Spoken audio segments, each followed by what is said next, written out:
இந்த வீடியோவில் பாராளுமன்றம்னா சிலபஸில் என்ன கொடுத்துருக்காங்கன்னா நமக்கு யூனிட் 5ல இந்தியன் பாலிட்டின்னு கொடுத்துருப்பாங்க. இந்தியன் பாலிட்டியில் நமக்கு 3வது பாயிண்டில் பாருங்கள் யூனியன் எக்ஸிக்யூட்டிவ் யூனியன் லெஜிஸ்லேச்சர் அப்படின்னு கொடுத்துருக்காங்க. தமிழில் ஒன்றிய நிர்வாகம் அப்படின்னா எக்ஸிக்யூட்டிவ், ஒன்றிய நாடாளுமன்றம் அப்படின்னா அந்த லெஜிஸ்லேச்சர் பற்றி சிலபஸில் கொடுத்துருக்காங்க. இந்த டாபிக் பார்க்க போகிறோம். நம்ம ஆல்ரெடி இந்திய அரசியலமைப்பின் முகவுரை, அரசியலமைப்பின் முக்கிய கூறுகள், அப்புறம் லோக்கல் செல்ஃப் கவர்மெண்ட், இது எல்லாமே பார்த்துருக்கோம். பஞ்சாயத்து ராஜ் இதெல்லாம் பார்த்துருக்கோம். பார்க்காதவங்க நான் டிஸ்கிரிப்ஷனில் லிங்க் கொடுக்குறேன், பாருங்கள். இந்த கிளாஸில் நம்ம பார்லிமெண்ட் பற்றி பார்க்க போகிறோம். பார்லிமெண்ட்டை சிலபஸில் டைரெக்டாக பார்லிமெண்ட்னு கொடுத்துருக்க மாட்டாங்க. யூனியன் எக்ஸிக்யூட்டிவ் யூனியன் லெஜிஸ்லேச்சர்னு கொடுத்துருக்காங்க. இதுதான் காமனான சிலபஸ், பாலிட்டியோட சிலபஸ். நம்ம ஃபஸ்ட்டு படிக்கும்போது பாலிட்டி சிலபஸில் என்ன கொடுத்துருக்காங்க அப்படிங்கிறத பார்க்கணும். சிலபஸில் கொடுத்துருக்கதை பார்த்துட்டு அதுக்கப்புறம் ஸ்கூல் புக் நோட்ஸ் படிச்சுட்டு அப்புறம் கண்டிப்பாக ப்ரீவியஸ் இயர் கொஸ்டின்ஸ் பார்க்கணும். நம்ம கிளாஸ் எப்பொழுதுமே notes plus previous year questions இருக்கும். இந்த வீடியோவுக்கு கீழே லாஸ்ட்டில் நம்ம ப்ரீவியஸ் இயர் கொஸ்டின் டிஸ்கஸ் பண்ணியிருப்போம். அதனால் வீடியோ ஃபுல்லாக பார்த்துட்டு அதுக்கப்புறம் நீங்கள் ஒரு டைம் படிச்சிங்கன்னா ஈஸியாக புரியும். நம்ம இப்போ என்ன பார்க்க போகிறோம்னா யூனியன் கவர்மெண்ட் பற்றி பார்க்க போகிறோம். யூனியன் கவர்மெண்ட் எப்படி சார் இருக்கும் அப்படின்னா, யூனியன் கவர்மெண்ட் என்ன பகுதியில் இருக்கும்? ஃபஸ்ட்டு என்ன பகுதியில் இருக்குன்னா பார்ட் 5ல் இருக்கும், பகுதி 5. அடுத்து எந்த ஆர்டிக்கல்லேருந்து எந்த ஆர்டிக்கல் வரைக்கும் இருக்கும்? ஆர்டிக்கல் 52லேருந்து 151 வரைக்கும் இருக்கும். இதுதான் மத்திய அரசு, நடுவண் அரசு அப்படின்னு சொல்லுவாங்க. சென்ட்ரல் கவர்மெண்ட், ஒன்றிய அரசு அப்படின்னு சொல்கிறாங்க. இந்த ஒன்றிய அரசுலேயே 3 பகுதியாக பிரிக்கிறாங்க. ஃபர்ஸ்ட் பார்ட் என்னன்னா யூனியன் எக்ஸிக்யூட்டிவ்னா ஆர்டிக்கல் எதுலேருந்து எது வரைக்கும் இருக்கும்னா 52லேருந்து 78 வரைக்கும் இருக்கும். லெஜிஸ்லேச்சர் சட்டமன்றம்னா 79லேருந்து 123 வரைக்கும் இருக்கும். அடுத்து ஜுடிஷியரி அப்படின்னா 124லேருந்து 147 வரைக்கும் இருக்கும். ஜுடிஷியரி பற்றி நம்ம அடுத்து பார்க்கலாம். இந்த வீடியோவில், இந்த கிளாஸில் நம்ம நிர்வாகமும் எக்ஸிக்யூட்டிவும் பார்க்கலாம். அதாவது நிர்வாகம், நிர்வாகம்னா எக்ஸிக்யூட்டிவ், லெஜிஸ்லேச்சர்னா சட்டமன்றம். இது ரெண்டும் ஃபுல்லாக பார்க்கலாம். எதெல்லாம் முக்கியமாக கொஸ்டின்ஸ் கேட்டிருக்காங்க அப்படிங்கிற பார்ட்டில் நம்ம டீட்டெயிலாக பார்க்கலாம். இப்போ நிர்வாகத்தில் ஃபஸ்ட்டு யாரை பற்றி கொடுத்துருப்பாங்கன்னா குடியரசுத் தலைவர் பற்றி கொடுத்துருப்பாங்க. குடியரசுத் தலைவர் ஆர்டிக்கல் 52லேருந்து 62 வரைக்கும். அடுத்து துணை குடியரசுத் தலைவர்னா வைஸ் பிரசிடென்ட் பற்றி பார்க்கணும். அடுத்து பிரதம அமைச்சர் பற்றி சொல்லக்கூடியது 74ல் 1 சொல்லும். அடுத்து பிரதம அமைச்சரின் கடமைகள், டியூட்டிஸ் ஆஃப் பிரைம் மினிஸ்டர்னா ஆர்டிகல் 78 சொல்லுவாங்க. அடுத்து council of minister headed by prime minister அப்படின்னு சொல்கிறாங்க, ஆர்டிகல் 74ல் 1. இதை பற்றியெல்லாம் எக்ஸிக்யூட்டிவ்ல ஃபுல்லாக படிச்சுட்டு அடுத்து லெஜிஸ்லேச்சர் சட்டமன்றம்ல ராஜ்யசபானா என்ன, ராஜ்யசபா பற்றி சொல்லக்கூடிய ஆர்டிகல் 80. அடுத்து லோக்சபா பற்றி சொல்லக்கூடிய ஆர்டிகல் 81. அடுத்து ராஜ்யசபாவில் டோட்டல் உறுப்பினர்கள், மொத்த உறுப்பினர்கள் 250. இந்த 250ல் இப்போ எத்தனை இருக்காங்க? 238 + 12 நாமினேட்டட். அடுத்து மக்களவையில் டோட்டல் உறுப்பினர்கள் எத்தனை பேர்? இப்போ 545 + 2 ஆங்கிலோ இந்தியனை ரிமூவ் பண்ணிட்டாங்க. இந்த ஆங்கிலோ இந்தியன் பற்றி சொல்லக்கூடிய ஆர்டிக்கல் எதுனா 331. அதை பற்றிலாம் டீட்டெயிலாக பார்க்கலாம். இப்போது ஓகேவா, 1 by 1 டீட்டெயிலாக பார்க்கலாம். இந்த கொஸ்டின்ஸ் பாருங்கள். இதான் இந்த பாராளுமன்றம்னா இந்த செக்ஷனில் தான் இருக்கும். இந்த செக்ஷனில் நீங்கள் ஒரு டைம் அப்படியே பிக்சராக பார்த்துட்டிங்கன்னா ஈஸியாக இருக்கும். நெக்ஸ்ட் இந்த பாராளுமன்றம் பற்றி ஃபஸ்ட்டு இந்திய குடியரசுத் தலைவர் பற்றி பார்க்க போகிறோம். இந்திய குடியரசுத் தலைவர் யாருங்க? இது இந்திய குடியரசுத் தலைவர் அப்படிங்கிறது எந்த நாட்டிலேருந்து எடுத்தாங்க? இப்போ ஃபஸ்ட்டு டெமோக்ராட்டிக் அப்படின்னா ஜனநாயக முறையில் 2 டைப் இருக்குங்க. இதில் ஃபஸ்ட்டு டைப் என்னென்னா அதிபர் முறை. அதிபர்னா பிரசிடென்டல் ஃபார்ம் ஆஃப் கவர்மெண்ட் அப்படின்னு சொல்லுவாங்க, அதிபர் முறை. 2வது ஜனநாயக முறை. இந்த பிரசிடென்ட் ஃபார்ம் எங்கே இருக்குன்னா யூஎஸ்ஏல இருக்குது, யூஎஸ்ஏனா அமெரிக்காவில் இருக்குது. அடுத்து இந்த பாராளுமன்ற ஜனநாயக முறை இது எங்கே இருக்குன்னா யூகே, பிரிட்டனில் இருக்குது. பிரிட்டனை தான் நம்ம வெஸ்ட் மினிஸ்டர் கான்ஸ்டியூஷனை தான் நம்ம இந்தியாவில் ஃபாலோ பண்ணுறோம். பிரிட்டனோட கான்ஸ்டியூஷன், ஓகேவா, இங்கிலாந்தோட கான்ஸ்டியூஷன், வெஸ்ட் மினிஸ்டர் தான் நம்ம ஃபாலோ பண்ணுறோம். இப்போ குடியரசுத் தலைவரை பற்றி பேசிக்கான பாயிண்ட் கேட்பாங்க. மத்திய அரசின் பேரளவில் நிர்வாக தலைவர், நாமினல் எக்ஸிக்யூட்டிவ். ரியல் தலைவர் யாருன்னா பிரைம் மினிஸ்டர் தான். மோடி தான் ரியல் தலைவர். டம்மியான தலைவர், டம்மினா பேரளவில், கையெழுத்தெல்லாம் இவங்க கிட்ட வாங்குவாங்க, ஆனால் ஒரிஜினல் பவர் பிரைம் மினிஸ்டர்கிட்ட தான் இருக்கும். அதனால தான் பேரளவில் தலைவர் அப்படின்னு சொல்கிறாங்க. மத்திய அரசின் பேரளவில் நிர்வாக தலைவர். அடுத்து முதன்மை நிர்வாக தலைவர், chief executive of Indian union அப்படின்னு சொல்லுவாங்க. எல்லா துறைகளுக்கும் முதன்மையான தலைவர் இவர் தான். ஃபர்ஸ்ட் சிட்டிசன் ஆஃப் இந்தியா, முதல் குடிமகன். குடியரசுத் தலைவர் இந்திய நாட்டின் முதல் குடிமகன். அடுத்து முப்படைகளின் தளபதி, supreme commander of the armed forces. அடுத்து கான்ஸ்டியூஷனல் ஹெட், அரசியலமைப்பின் தலைவர். ஓகேவா, இதெல்லாம் இதோட முக்கியமான பாயிண்ட்ஸ்.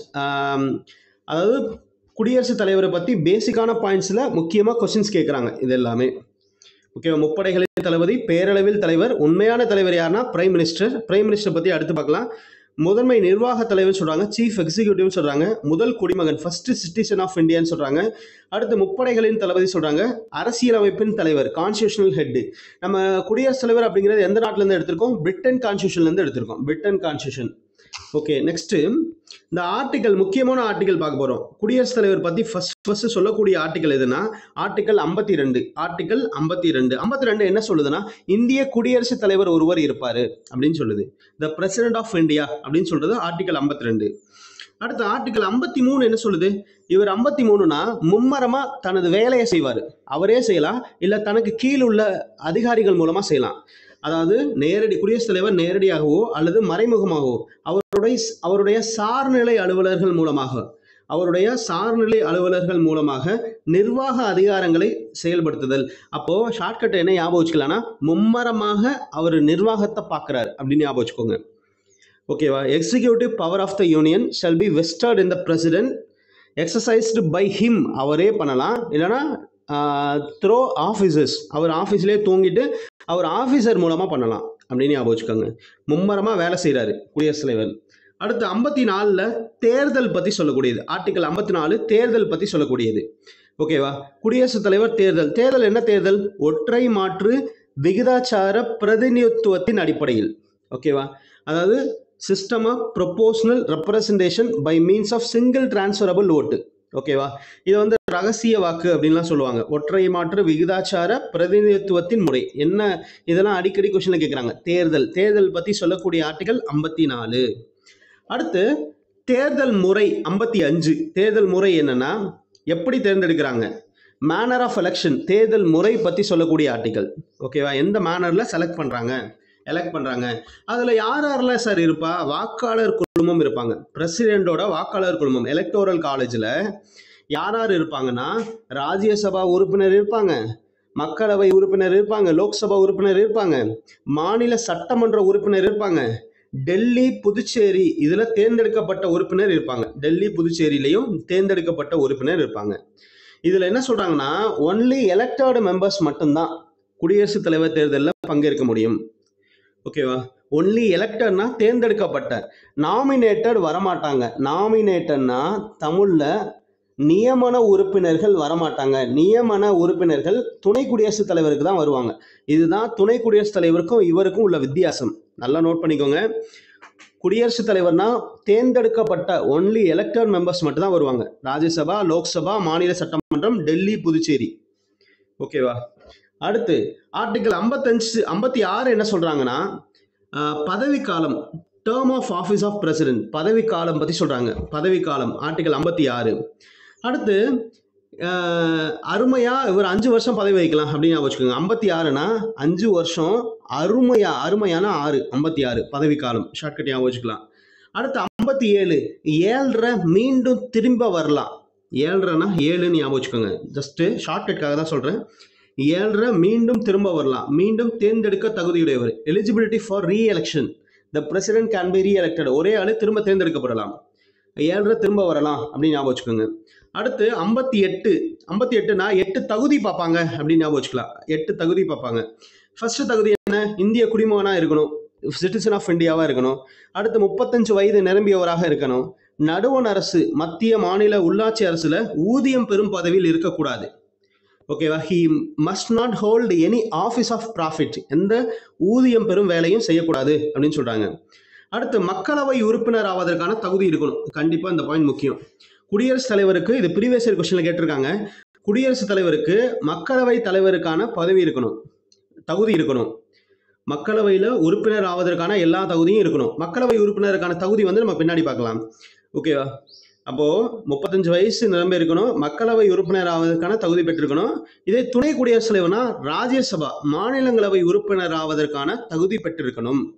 ஓகேவா? அப்போ குடியரசுத் தலைவர்னா மக்களவை, துணை குடியரசுத் தலைவர்னா மாநிலங்களவை, பிரதமர்னா ரெண்டுலையும் உறுப்பினர் ஆவதற்கான தகுதி இருந்தால் போதும். ரெண்டுல ஏதாவது ஒன்று. அடுத்து இவர் பாருங்க, அடுத்த வாக்காளர் குழுமத்தில் 10 வாக்காளர்கள் முன்மொழியவும் 10 வாக்காளர்கள் வழிமொழியவும் வேண்டும். ப்ரொப்போஸ் பண்ணணும். அடுத்து செகண்டட் பை அனதர் 10 எலக்டோர்ஸ் அப்படின்னு சொல்கிறாங்க. இதெல்லாம் அப்போ 58 ஆர்டிகல் 58 வந்து இவரோட தகுதிகள் பற்றி பார்க்குறோம். 8 தகுதி பார்ப்பாங்க அப்படின்னு ஞாபகம் வச்சுக்கோங்க. 8 தகுதினா 58. ஓகேவா, பிரசிடென்டோட குவாலிஃபிகேஷன். நெக்ஸ்ட் 59 குடியரசுத் தலைவரோட அலுவலக நிபந்தனைகள் பற்றி சொல்கிறது தான் 59 அலுவலக நிபந்தனைகள். அதாவது conditions of the president office அப்படின்னு சொல்கிறாங்க, அலுவலக நிபந்தனைகள். இவருக்கு ஒரு அலுவலகம் எங்கே இருக்குன்னா, ஃபர்ஸ்ட் மெயின் அலுவலகம் எங்கே இருக்குன்னா புதுடெல்லியில் உள்ள ராஷ்டிரபதி பவன் அப்படின்னு சொல்கிறாங்க, குடியரசுத் தலைவரோட இல்லம். President of India resides at Rashtrapati Bhavan in New Delhi. அவருக்கு மேலும் 2 அலுவலகங்கள் இருக்குது. என்னென்ன 2 அலுவலகங்கள்லாம், சிம்லாவில் உள்ள அலுவலகத்துக்கு பேர் வந்து ரீட்ரீட் கட்டிடம், ரீட்ரீட் பில்டிங். சிம்லாவில் வெயில் காலத்தில் அங்கே போவாங்க, ரீட்ரீட் கட்டிடம். அடுத்து ஹைதராபாத் குளிர்காலத்தில் இங்கே வந்துருவாங்க, ராஷ்டிரபதி நிலையம். 2 கட்டிடம் எக்ஸ்ட்ரா இருக்குது. இதுதான் அலுவலக நிபந்தனை. இது ஸ்கூல் புக்கில் பாக்ஸ் போட்டு கொடுத்துருக்காங்க, ரொம்ப முக்கியம். குடியரசுத் தலைவரோட அலுவலகம் எங்கெங்கே இருக்குது. சிம்லாவில் இருக்கிறது பேர் வந்து ரீட்ரீட் கட்டிடம், ஹைதராபாத்தில் இருக்கிறது பேர் வந்து ராஷ்டிரபதி நிலையம். நெக்ஸ்ட் ஆர்டிகல் 60 என்னன்னா, இவர் அருமையா பதவி பிரமாணம் எடுத்துப்பாரு, உறுதிமொழி சொல்லுவார், பதவி பிரமாணம் எடுத்துப்பார். ஓகே, பதவி பிரமாணம்னு என்ன, நம்ம தமிழ்நாட்டில் வந்து சிஎம் சொன்னாங்கல்ல, முத்துவேல் கருணாநிதி ஸ்டாலின் என்னும் நான், அது மாதிரி பதவி பிரமாணம் எடுத்துப்பாங்க, பதவி பிரமாணம். ஓகே, அந்த பதவி பிரமாணம் எடுத்துக்கிறது 60ல் அருமையா பதவி பிரமாணம் எடுத்துக்கலாம் அப்படின்னு ஞாபகம் வச்சுக்கோங்க. அடுத்து நெக்ஸ்ட் 61 பதவி பிரமாணம் எடுத்தா அடுத்த நாளே இவர் பதவியை விட்டு நீக்கிடுவாங்க, குடியரசுத் தலைவர் பதவி நீக்கம் அப்படின்னு ஞாபகம் வச்சுக்கலாம். ஏன்னா 61 தான் பதவி நீக்கம். பதவி நீக்கத்துக்கு இம்பீச்மெண்ட் ஆஃப் த பிரசிடென்ட் அப்படின்னு சொல்லுவாங்க. பதவி நீக்கம், ஒருத்தர் மேல குற்ற வழக்கு இல்லை பதவி நீக்கம் பண்ணணும்னா 14 நாட்களுக்கு முன்னாடி முன் அறிவிப்பு கொடுக்கணும் அப்படின்னு சொல்லுவாங்க. இது ப்ரீவியஸ் இயர் கொஸ்டின்ல கேட்டிருக்காங்க, முன் அறிவிப்பு 14 டேஸ்க்கு முன்னாடி. ஓகேவா, இதுல 2 அவைகளிலும் தீர்மானமாக கொண்டு வரப்பட்டு நிறைவேற்றப்படும் சொல்றாங்க. த ஃபார்ம் ஆஃப் ரெசல்யூஷன், தீர்மானம், in either house of parliament, Rajya Sabha Lok Sabha 2லையுமே தீர்மானம் கொண்டு வரப்பட்டு நிறைவேற்றப்படும் சொல்லுவாங்க. அதுல வந்திருந்தவர்ல 1/4 குறையாமல் ஆதரவு தெரிவிக்கணும், வாக்களிச்சாதான் அவரோட பதவியை வந்து நம்ம நீக்க முடியும். குடியரசுத் தலைவரோட இம்பீச்மெண்ட் பத்தி சொல்லக்கூடிய ஆர்டிகல் 61. ஓகேவா, 61. அடுத்து ஆர்டிகல் 62 என்ன சொல்றாங்கன்னா, குடியரசுத் தலைவர் பதவிக்காலம் முடிந்தாலும், ஓகேவா, அவங்களோட டேர்ம் முடிஞ்சாலும் அடுத்து ஒருவர் பதவிக்கு வரும் வரை அந்த அலுவலக வேலைகள் எல்லாத்தையும் இவர் பார்த்துப்பாரு, அந்த அலுவலக வேலைகள் எல்லாத்தையுமே பார்த்துப்பாரு. அதை பற்றி சொல்லக்கூடிய ஆர்டிகல் தான் ஆர்டிகல் 62. ஓகேவா, இப்போ 52லேருந்து 62 வரைக்கும் பார்த்துருக்கோம். அதை ஜஸ்ட் அப்படியே ஒரு டைம் ரீகால் பண்ணிடலாம். 52 அப்படின்னா குடியரசுத் தலைவர் அப்படின்னு ஒருத்தர் இருப்பார். 53 என்ன சொன்னால் மும்மரமாக வேலை செய்கிறாங்க, நிர்வாக வேலை. 54னா தேர்தல். 55னா தேர்தல் முறை. 56னா இவர் அருமையாக 5 வருஷம் பதவி வைப்பாங்க, டேர்ம் 5 வருஷம், 5 இயர்ஸ் வந்து பதவி வைக்கலாம்.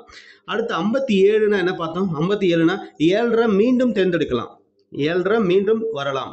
அடுத்து 58 8 தகுதிகள் பார்ப்பாங்கன்னு சொன்னேன். 59 அலுவலக நிபந்தனைகள். இவருக்கு மெயின் ஆஃபீஸ் வந்து எங்கே இருக்குன்னா நியூ டெல்லியில் இருக்குது, ராஷ்டிரபதி பவன். 2 ஆஃபீஸ் அடிஷனலாக இருக்குது, சிம்லாலையும் ஹைதராபாத்லையும் இருக்குது. அடுத்து 60னா பதவி பிரமாணம். 61னா பதவி நீக்கம். 62னா இவரோட பதவி முடிஞ்சாலும் மீண்டும் குடியரசுத் தலைவராக வர்ற வரைக்கும் இவர் அந்த பணிகளை செய்வார் அப்படின்னு சொல்கிறாங்க. இதான் 52லேருந்து 62 வரைக்கும் பார்த்தாச்சு. ஓகேவா, குடியரசுத் தலைவரோட மெயின் ஆர்டிகல். அடுத்து பாருங்க, துணை குடியரசுத் தலைவர் பற்றி பார்க்க போகிறோம். துணை குடியரசுத் தலைவர்னா வைஸ் பிரசிடென்ட் ஆஃப் இந்தியா. இந்த வைஸ் பிரசிடென்ட் ஆஃப் இந்தியா பற்றி என்ன சொல்கிறாங்கன்னா, நாட்டின் 2வது மிக உயர்ந்த பதவி தான் துணை குடியரசுத் தலைவர் அப்படின்னு சொல்கிறாங்க. துணை குடியரசுத் தலைவரின் அலுவலகம் அமெரிக்க துணை ஜனாதிபதியை போன்றது அப்படின்னு சொல்கிறாங்க. துணை குடியரசுத் தலைவரோட அலுவலகம், இந்த மாடல் வந்து அமெரிக்க துணை ஜனாதிபதியை போன்றது அப்படின்னு சொல்றாங்க. இதுல ஃபர்ஸ்ட் ஆர்டிகல் என்னன்னா, ஆர்டிகல் 63 என்ன சொல்றாங்கன்னா, இந்திய துணை குடியரசுத் தலைவர் ஒருவர் இருப்பார், த வைஸ் பிரசிடென்ட் ஆஃப் இந்தியா அப்படின்னு சொல்றாங்க. வைஸ் பிரசிடென்ட் ஆஃப் இந்தியா, இந்திய துணை குடியரசுத் தலைவர். அடுத்த ஆர்டிகல் 64 என்ன சொல்றாங்கன்னா, இந்திய துணை குடியரசுத் தலைவர் மாநிலங்களவையின் அதிகாரப்பூர்வ பதவி வழி தலைவராக இருப்பார். மாநிலங்களவையின் அதிகாரப்பூர்வ பதவி வழி தலைவராக இருப்பார் அப்படின்னு சொல்றாங்க. The vice president to be ex officio chairman of the council of state. ஓகேவா, அங்கே அதிகாரப்பூர்வ தலைவராக தான் இங்கே இருப்பார். அப்போ அங்கேயும் ஒர்க் பண்ணுவார், இங்கேயும் ஒர்க் பண்ணுவார் அப்படின்னு சொல்றாங்க. அடுத்து ஆர்டிகல் 65 என்ன சொல்றாங்கன்னா, இந்திய குடியரசுத் தலைவர், இந்திய துணை குடியரசுத் தலைவர் குடியரசுத் தலைவரின் அலுவலகம் காலியிடம் ஏற்படும் போது குடியரசுத் தலைவராக செயல்படுவார். குடியரசுத் தலைவர் இல்லாட்டி அவரோட வேலையெல்லாம் இந்த துணை குடியரசுத் தலைவர் வைஸ் பிரசிடென்ட் போய் செஞ்சு கொடுப்பாரு அப்படின்னு சொல்லக்கூடிய ஆர்டிகல் 65. ஓகேவா, 65. நெக்ஸ்ட் 66 என்ன சொல்றாங்கன்னா, இந்திய துணை குடியரசுத் தலைவர் தேர்தல், எலெக்ஷன் ஆஃப் வைஸ் பிரசிடென்ட் அப்படின்னு சொல்றாங்க. எலெக்ஷன் ஆஃப் வைஸ் பிரசிடென்ட், இந்திய துணை குடியரசுத் தலைவரோட தேர்தல் பத்தி சொல்றாங்க. இந்த குடியரசுத் தலைவரின் தேர்தல் போலவே இவரோட இதுவும் மறைமுக வாக்குன்னு சொல்றாங்க. சீக்ரெட் பேலட் அப்படின்னு சொல்றாங்க. மறைமுக வாக்கு, ஒற்றை மாற்று விகிதாச்சார பிரதிநிதித்துவ முறை அப்படின்னு சொல்றாங்க. இப்போ இந்த குடியரசுத் தலைவரோட தேர்தலில் துணை குடியரசுத் தலைவரின் தேர்தலில் யாரெல்லாம் இருப்பாங்க? பாராளுமன்றத்தின் இரு அவை தேர்ந்தெடுக்கப்பட்ட மற்றும் நியமன உறுப்பினர்கள். அங்க குடியரசுத் தலைவர் பார்க்கும்போது என்ன பார்த்தோம்? நியமன உறுப்பினர்கள் வரமாட்டாங்க, ஒன்லி தேர்ந்தெடுக்கப்பட்ட உறுப்பினர்கள் மட்டும்தான். இங்க 2 பேருமே வருவாங்க. ஓகேவா, பாராளுமன்ற இரு அவை தேர்ந்தெடுக்கப்பட்ட மற்றும் நியமன, நாமினேட்டட் அண்ட் எலெக்டட் மெம்பர்ஸ் 2 பேருமே வருவாங்க. சட்டமன்ற உறுப்பினர்களை உள்ளடக்காது. சட்டமன்றம்லாம் இங்க வரமாட்டாங்க. மாநில சட்டமன்றம் வராது, பாண்டிச்சேரியும் வராது, புதுச்சேரி டெல்லியும் வராது. இந்த சட்டமன்றம்லாம் எதுவுமே வராது. ஓகேவா, இதுதான் துணை குடியரசுத் தலைவரோட தேர்தல். எலக்டோரல் காலேஜ்ல யார் இருப்பா? நெக்ஸ்ட் இவருக்கான தகுதிகள் பத்தி சொல்லக்கூடியதும் 6 தான். அருமையா தகுதி சொல்லும் அப்படின்னு வச்சுக்கலாம். அடுத்து தகுதிகள், குவாலிஃபிகேஷன் என்ன சொல்லுது? இந்திய குடிமகனாக இருக்கணும், 35 வயது, வைஸ் பிரசிடென்ட்டுக்கும் பிரசிடென்ட்டுக்கும் 35 வயது. இவர் ராஜ்யசபா உறுப்பினர் ஆவதற்கான தகுதி. அவருக்கு என்ன பார்த்தோம்? மக்களவை, லோக்சபா உறுப்பினர் ஆவதற்கான தகுதி பார்த்தோம். இவருக்கு ராஜ்யசபா. அடுத்து ஊதியம் பெறும் பதவியில் இருத்தல் கூடாது. எந்த ஊதியம் பெறும் ஆஃபீஸ் ஆஃப் எதுவும் இருக்கக்கூடாது அப்படின்னு சொல்றாங்க. அடுத்து 67 இந்திய துணை குடியரசுத் தலைவரின் பதவிக்காலம். அருமையா பதவி வைப்பாரு. 7 ஆண்டு பதவி வைக்கலாம். இல்ல துணை குடியரசுத் தலைவர் மொத்தம் 5 ஆண்டுகள் தான், அதுல 7.5 பதவி வைக்கலாம் அப்படின்னு வச்சுக்கோங்க. 67 பத்தி சொல்லக்கூடியது. அடுத்து ஆர்டிகல் 68 என்ன சொல்றாங்கன்னா, இந்திய துணை குடியரசுத் தலைவர் பதவிக்காலம் பத்தி சொல்றாங்க. இந்திய துணை குடியரசுத் தலைவர் பதவிக்காலம் முடிந்தாலும் அவருக்கு பின் ஒருவர் பதவி ஏற்கும் வரை தொடரலாம். அப்படின்னு சொல்றாங்க.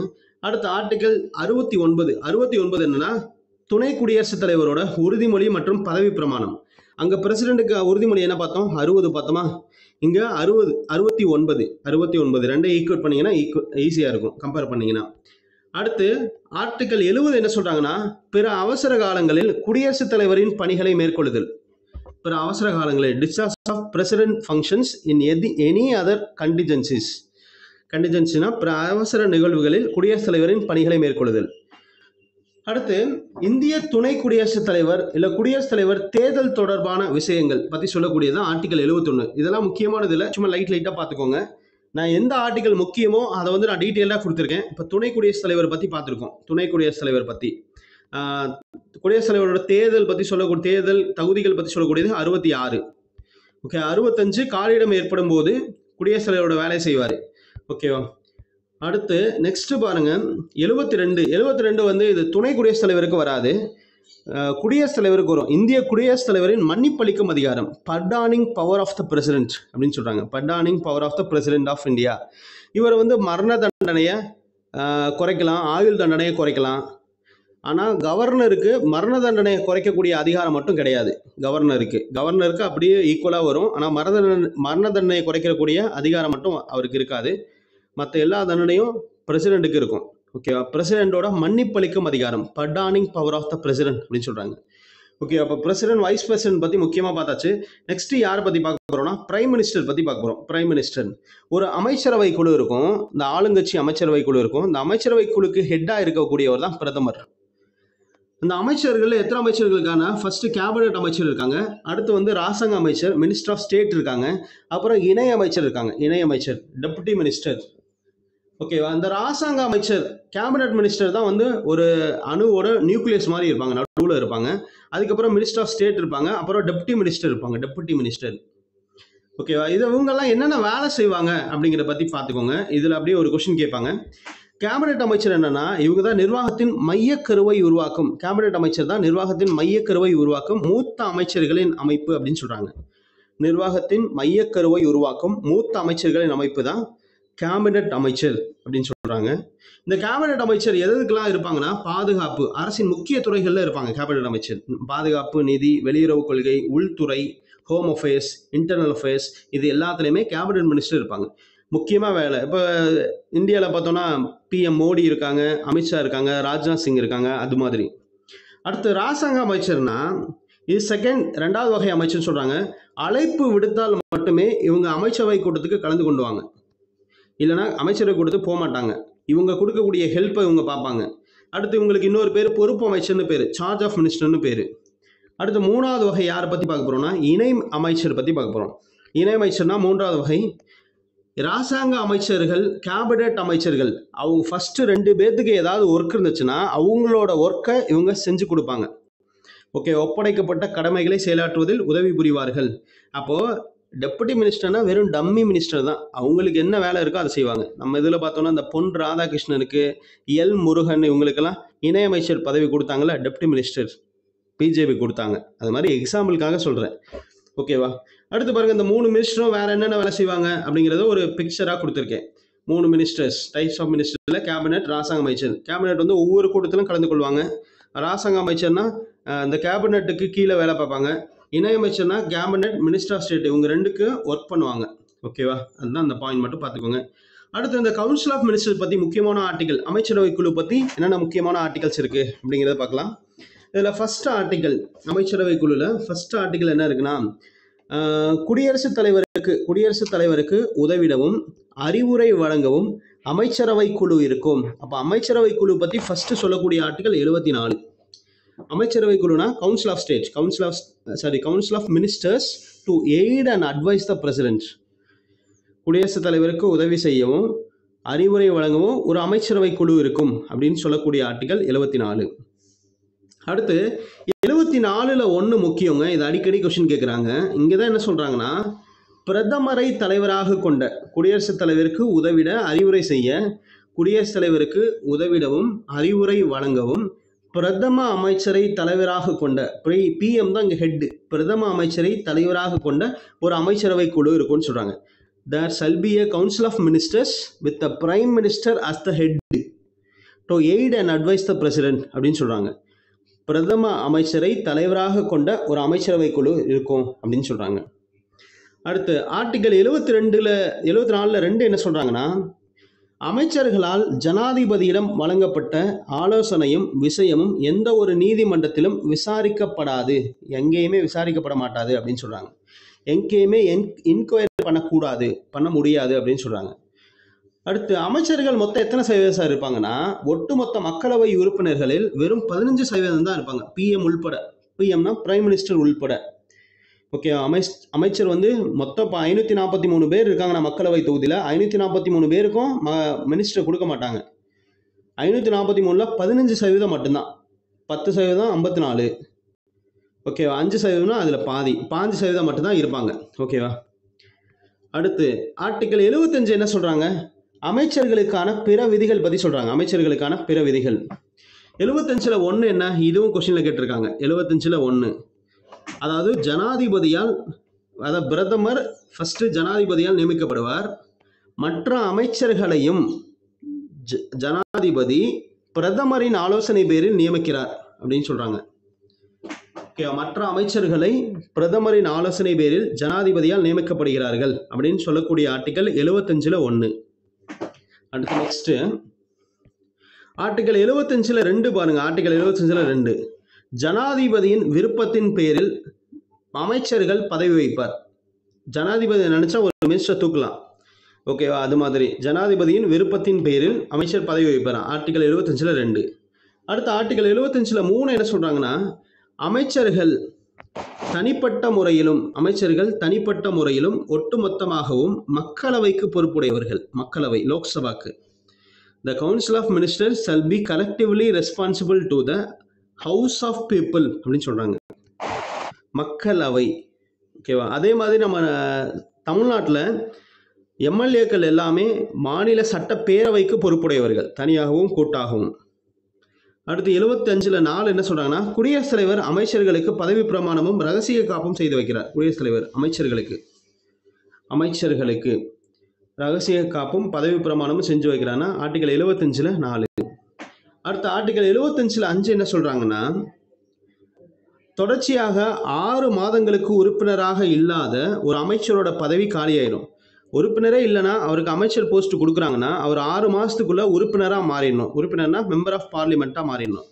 மெம்பர் ஆஃப் பார்லிமெண்ட்னா ராஜ்யசபாலையும் இருக்கலாம், லோக்சபாலையும் இருக்கலாம், எதுலையாவது ஒரு மெம்பராக இருக்கணும். அப்படி இல்லை, பொதுவாக லோக்சபாவில் தான் இருக்கணும். ஏன்னா மினிஸ்டர் ஃபுல்லாக லோக்சபாவில் உள்ளவங்களுக்கு தானே மோஸ்ட்லி கொடுக்குறாங்க. அதனால் லோக்சபாவில் தான் மேக்ஸிமம் இருக்கணும். 6 மாதத்துக்குள்ளே மினிஸ்டர் ஆகாட்டி அவங்களோட மினிஸ்டர் பதவி காலியாகிவிடும். இதெல்லாம் இப்போ இது வரைக்கும் 74, 75, 75லையும் 1, 2, 3 எல்லாம் பார்த்துருக்கோம். இது 2 கவுன்சில் ஆஃப் மினிஸ்டர்ஸ் பற்றி பார்த்துருக்கோம், அமைச்சரவை குழு பற்றி பார்த்துருக்கோம்.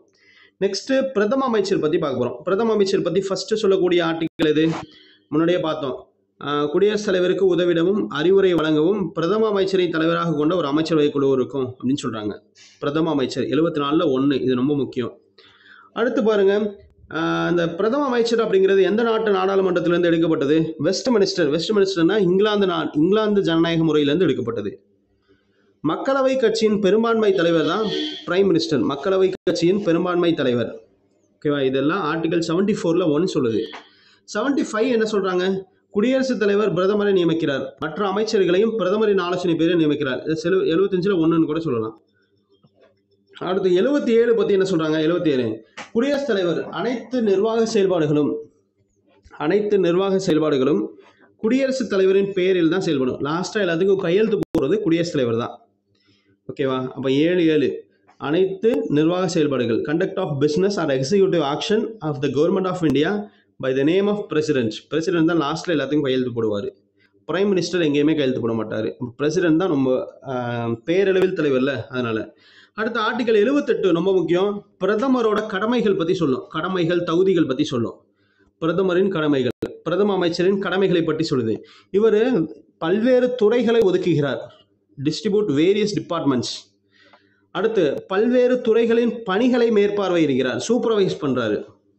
அடுத்து குடியரசுத் தலைவருக்கும் அமைச்சருக்கும் பாலமாக செயல்படுகிறார். ஆர்டிகல் 78 படி குடியரசுத் தலைவருக்கும் அமைச்சரவைக்கும் பாலமாக செயல்படுகிறார். எந்த ஆர்டிகல் படி? 78 படி. யாரு பாலமாக செயல்படுகிறார்? Prime minister. அடுத்து சர்வதேச மாநாடுகளில் இந்திய நாட்டின் பிரதிநிதியாக பங்கேற்கிறார் அப்படின்னு சொல்றாங்க. சர்வதேச மாநாடுல. ஓகேவா? சர்வதேச மாநாடு என்னென்ன? காமன்வெல்த், சார்க்கு, இது மாதிரிலாம் நிறைய இருக்கு. அடுத்து இவரோட தகுதிகள். இவர் இந்திய குடிமகனாக இருக்கணும். பாராளுமன்ற 2 அவைகளில் ஒன்றில் உறுப்பினராக இருக்கணும். லோக்சபா மட்டும் கிடையாது. ராஜ்யசபாவிலிருந்து இந்திரா காந்தி பிரதமராக தேர்ந்தெடுத்திருக்காங்க, இந்திரா காந்தியை. ஓகேவா? அதனால பாராளுமன்ற 2 அவைகளில் உறுப்பினராக இருக்கணும். ஃபர்ஸ்ட் குடியரசுத் தலைவருக்கு என்ன பார்த்தோம்? குடியரசுத் தலைவர்னா லோக்சபாவில் உறுப்பினராக இருக்கணும். வைஸ் பிரசிடென்ட் என்ன பார்த்தோம்? வைஸ் பிரசிடென்ட்னா ராஜ்யசபாவில் உறுப்பினராக இருக்கணும். பிரைம் மினிஸ்டருக்கு என்ன பார்க்குறோம்? 2 அவையில் எதிலாவது இருக்கணும். லோக்சபா இல்லைனா ராஜ்யசபா, 2ல் ஏதாவது ஒரு உறுப்பினராக இருக்கணும். இப்போ ராஜ்யசபானா 30 வயசு சொல்கிறாங்க. ராஜ்யசபானா 30 வயசு, லோக்சபானா 25 வயசு இருந்தால் போதும். ஓகேவா? இதான் பிரைம் மினிஸ்டரோட தகுதிகள் பற்றி பார்த்தாச்சு. பிரைம் மினிஸ்டரோட தகுதிகள். நெக்ஸ்ட் என்ன பார்க்க போகிறோன்னா, இந்த ஒரு சில முக்கியமான கொஸ்டின், பிரைம் மினிஸ்டர் பற்றி ஒரு சில முக்கியமான கொஸ்டின் கேட்டிருந்தாங்க. நீண்டகால பிரதமர் யாரு? நீண்டகால பிரதமர் யாருன்னா ஜவஹர்லால் நேரு. நீண்டகால பிரதமர் ஜவஹர்லால் நேரு. 2வது நீண்டகால பிரதமர், செகண்ட் லாங்கஸ்ட் பிஎம் அப்படின்னா இந்திரா காந்தி. தற்காலிக பிரதமர், ஆக்டிங் பிரைம் மினிஸ்டர் ட்வைஸ், 2 முறை தற்காலிக பிரதமர் யார் இருந்தா? குல்சாரிலால் நந்தா இருந்தார். குல்சாரிலால் நந்தா. பாரத் ரத்னா விருது, பாரத் ரத்னா அவார்டு, பாரத் ரத்னா விருது வாங்கிய முதல் பெண் பிரதமர் யாருன்னா இந்திரா காந்தி. பாரத் ரத்னா விருது வாங்கிய முதல் பெண் பிரதமர். அடுத்து இந்தியாவில் காங்கிரஸ் அல்லாத முதல் பிரதமர் யாருன்னா மொராஜி தேசாய். இந்தியாவில் காங்கிரஸ் அல்லாத முதல் பிரதமர் மொராஜி தேசாய். அடுத்து பாகிஸ்தானின் உயரிய விருது வாங்கிய பிரதமர் யாரு அப்படின்னா மொராஜி தேசாய் தான். காங்கிரஸ் அல்லாத பிரதமரும் மொராஜி தேசாய் தான். பாகிஸ்தானோட ஹையஸ்ட் சிவிலியன் அவார்டு வாங்கினதும் மொராஜி தேசாய். இந்தியாவின் இளம் பிரதமர் யாருன்னா ராஜீவ் காந்தி, இளம் பிரதமர். முதல் தென்னிந்திய பிரதமர் யாருன்னா PV நரசிம்மராவ், முதல் தென்னிந்திய பிரதமர். ராஜ்யசபாவிலிருந்து, இது முக்கியம் இந்த பாயிண்ட், ராஜ்யசபாவிலிருந்து பிரதமராக தேர்வு செய்யப்பட்டவர் யார்? இந்திரா காந்தி. ராஜ்யசபாவிலிருந்து பிரதமராக தேர்வு செய்யப்பட்டவர். இதெல்லாம் பிரதமர் பற்றின முக்கியமான கொஷின்ஸ். நெக்ஸ்ட் யாரை பற்றி பார்க்குறோன்னா, இந்திய அரசின் தலைமை வழக்கறிஞர். தலைமை வழக்கறிஞர்னா ஆர்டிக்கல் 76ங்க, 78 இருக்கு, 76. இந்திய அரசின் தலைமை வழக்கறிஞர். ஓகேவா? 76. 78னா நம்ம பிரதமரோட கடமைகள் பற்றி பார்த்தோம். 76 தான் இந்திய அரசின் தலைமை வழக்கறிஞர் பற்றி சொல்லுவாங்க. இப்போ இந்திய அரசின் தலைமை வழக்கறிஞர் என்ன சொல்கிறாங்கன்னா, first provide the office of the attorney general of India. இவர் நாட்டின் உயர்ந்த சட்ட அதிகாரி, ஹையஸ்ட் லா ஆஃபீஸர் இந்த கண்ட்ரி அப்படின்னு சொல்கிறாங்க. ஹையஸ்ட் லா ஆஃபீஸர் இந்த கண்ட்ரி, நாட்டின் உயர்ந்த சட்ட அதிகாரி. இவர் யார் நியமிக்கிறாங்கன்னா குடியரசுத் தலைவர் தான் நியமிக்கிறாரு. இவருக்கு என்ன தகுதி இருக்கணும்? உச்ச நீதிமன்ற நீதிபதி ஆவதற்கான தகுதி இருக்கணும். எந்த நேரத்திலும் குடியரசுத் தலைவர் நினைச்சா இவரை நீக்கிடலாம், பதவியிலிருந்து ரிமூவ் பண்ணிடலாம். இந்திய அரசின் தலைமை வழக்கறிஞர், attorney general of India, article 76, attorney general of India. Next பாருங்க, இவர் பதவி விலகல் கடிதத்தை யாருக்கு கொடுப்பாங்க அப்படின்னா குடியரசுத் தலைவருக்கு கொடுப்பாரு. இவரோட கடமைகள் என்னன்னா, இந்திய அரசாங்கத்திற்கு ஆலோசனை வழங்குவார். இந்திய அரசாங்கத்துக்கு to give advice to the president, இல்லை advice to the government of India. Advice to the government of India சொல்றாங்க. இந்திய அரசாங்கத்திற்கு ஆலோசனை வழங்குவார். இந்தியாவில் உள்ள அனைத்து நீதிமன்றத்திலும் இவர் வழக்காடலாம், எங்க வேணாலும் போய் வழக்காடலாம், உரிமை உண்டு. நாடாளுமன்ற இரு அவைகளில் செயல்முறைகளில் பங்கு பெறுவதற்கும் உரிமை உண்டு, பேசுவதற்கும் உரிமை உண்டு. ஆனால் இவருக்கு ஒரே ஒரு பாயிண்ட், முக்கியமான பாயிண்ட் பாருங்க, நாடாளுமன்ற உறுப்பினராக இவரை கருதலாம், ஆனால் இவருக்கு வாக்களிக்கும் உரிமை கிடையாது. ஒரு நாடாளுமன்ற உறுப்பினருக்கு கிடைக்கக்கூடிய அனைத்து சலுகைகளும் இவருக்கு கிடைக்கும், சட்ட விலக்களிப்பும் இவருக்கு பெறலாம், ஆனால் இவருக்கு வாக்களிக்கும் உரிமை கிடையாது. இது மட்டும் முக்கியமான பாயிண்ட். இதை கொஸ்டின் கேட்டிருக்காங்க. ஓகேவா? அட்டார்னி ஜெனரல் ஆஃப் இந்தியா, இந்திய அரசின் தலைமை வழக்கறிஞர். இவரோட பதவி காலம் பாருங்க, not fixed by the constitution of India. அரசியலமைப்பில் இல்லை, ஆனால் இவருங்க 5 வருஷம் இருக்காங்க, 3 வருஷம் இருக்காங்க. அப்புறம் ஆர்டிகல் 143 பாருங்களேன், என்னென்ன முக்கியமான பாயிண்ட். ஆர்டிகல் 143, இந்த இந்திய அரசின் சார்பாக எந்த சட்டம் சம்பந்தமா குடியரசுத் தலைவருக்கு ஏதாவது சந்தேகம் இல்லை டிஸ்கஷன் எழுந்துச்சுன்னா, இந்த அரசு தலைமை வழக்கறிஞர் மூலமாக குடியரசுத் தலைவர் உச்சநீதிமன்றத்தை நாடுவாங்க. உச்சநீதிமன்றம், அதாவது உச்சநீதிமன்றத்தை ஜனாதிபதி கலந்து ஆலோசிக்கலாம் அப்படின்னு சொல்றாங்க. To represent the government of India in any reference made by the president to the supreme court under article 143 அப்படின்னு சொல்றாங்க. ஓகேவா? அப்போ குடியரசுத் தலைவர் உச்சநீதிமன்றத்தை கலந்து ஆலோசிக்க கூடிய சரத்து விதி அப்படின்னா ஆர்டிகல் 143. யார் மூலமா கலந்து ஆலோசிப்பாங்க? ஓகேவா? இதுக்கு இந்திய அரசின் தலைமை வழக்கறிஞர், ஏன்னா உயர்ந்த சட்ட அதிகாரி இவர் தானே, அதனால இவர் ஹெல்ப் பண்ணுவார். ஓகேவா? அட்டார்னி ஜெனரல், முதல் அட்டார்னி ஜெனரல் யாருன்னு கொஸ்டின் கேட்பாங்க. எம்சி செட்டால்வத் முதல் அட்டார்னி ஜெனரல் யாரு? தற்போது அட்டார்னி ஜெனரல் யாருங்க? இந்தியாவில் தற்போது அட்டார்னி ஜெனரல்னா ஆர் வெங்கடரமணி. இங்க இருக்கு பாருங்க, 16வது R Venkataramani. 14 Mukul Rohatgi, 15 K Venugopal, 16 R Venkataramani. அதுக்கப்புறம் இந்த யார் இருந்தாங்க அப்படிங்கிறத நான் ஒரு பிக்சரில் வச்சுருக்கேன் பாருங்க.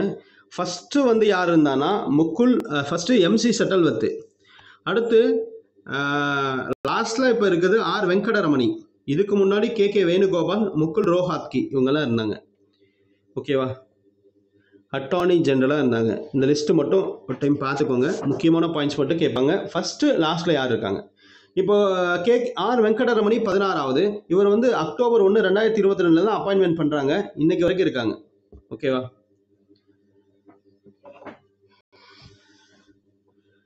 இப்போ அட்டார்னி ஜெனரல் பற்றி பார்த்தாச்சு. அடுத்து நெக்ஸ்ட் யாரை பற்றி பார்க்க போகிறோம்னா சொலிசிட்டர் ஜெனரல்.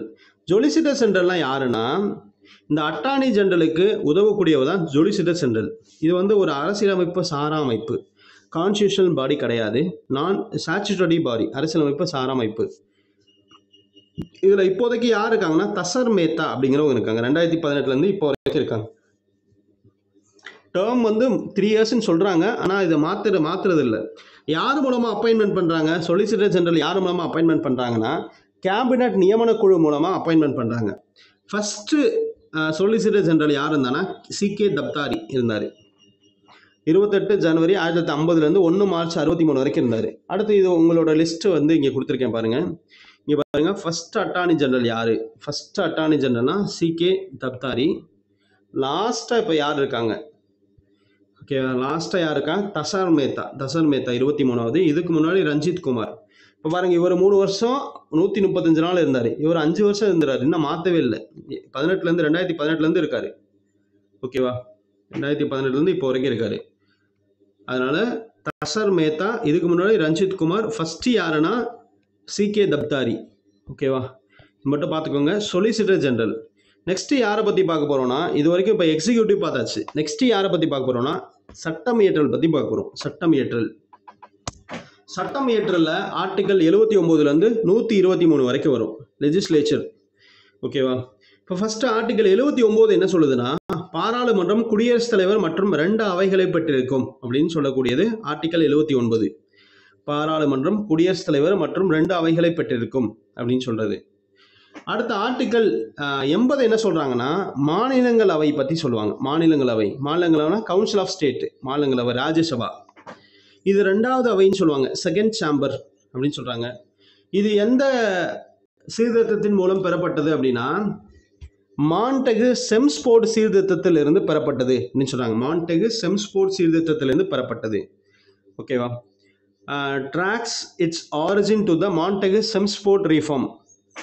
அடுத்து இந்த மாநிலங்களவைக்கு ஒவ்வொரு நாடாளுமன்றத்திற்கும் இடஒதுக்கீடு எந்த அட்டவணையில் இருக்குன்னு கொஸ்டின் கேட்பாங்க. நாடாளுமன்றத்துக்கு ஒவ்வொரு மாநிலங்களுக்கும் நாடாளுமன்ற இடஒதுக்கீடு 4வது அட்டவணையில் சொல்லப்பட்டுள்ளது. 4வது அட்டவணைனா இடஒதுக்கீடு பற்றி சொல்லுவாங்க. 4th schedule. ஓகேவா, இப்போ டோட்டல் ஸ்ட்ரென்த் எவ்வளோ இருக்காங்க? டோட்டல் ஸ்ட்ரென்த் வந்து 250 இருக்காங்க. 250 டோட்டல் ஸ்ட்ரென்த் பாருங்க. 250. இதில் ஸ்டேட்டுக்கு நாமினேட்டடும் தனித்தனியாக இருப்பாங்க. இப்போ 245 வந்து 245 ப்ரெசண்டாக இருக்காங்க. மேக்ஸிமம் வந்து 250 இருக்கலாம். ஆனால் இப்போ ப்ரெசண்டாக யார் எத்தனை பேர் இருக்காங்கன்னா 245 தான் இருக்காங்க. State, union territory plus 12 nominated சொல்கிறாங்க. முன்பு எத்தனை இருந்துச்சுன்னா 229 இருந்துச்சு. அடுத்து 4 + 12 இருந்துச்சு. இந்த முன்புனா என்ன தெரியுமா? அந்த இங்கே இருக்கு பாருங்க. ஒன்றும் இல்லைங்க, இந்த முன்பு இந்த ஸ்டேட்டுக்கு எவ்வளோ இருந்துச்சு அப்படின்னா, முன்பு ஸ்டேட்டுக்கு இந்த பாயிண்டில் சொல்கிறேன் நான் உங்களுக்கு. முன்பு ஸ்டேட்டுக்கு எவ்வளோ இருந்துச்சுன்னா 229.